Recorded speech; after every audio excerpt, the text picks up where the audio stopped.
Now, when an explosion of this proportion that leaves this much destruction happens, it's clear that lawyers will need to step in. 7 News reporter anchor Rachel Durkis just getting back from speaking to a legal expert on cases just like this.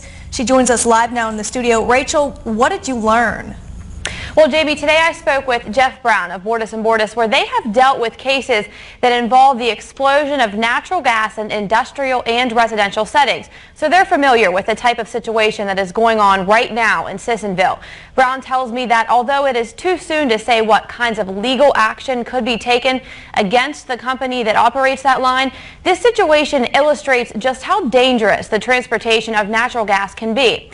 He says these first few days of the investigation when the NTSB are the most important as far as what will determine what's next.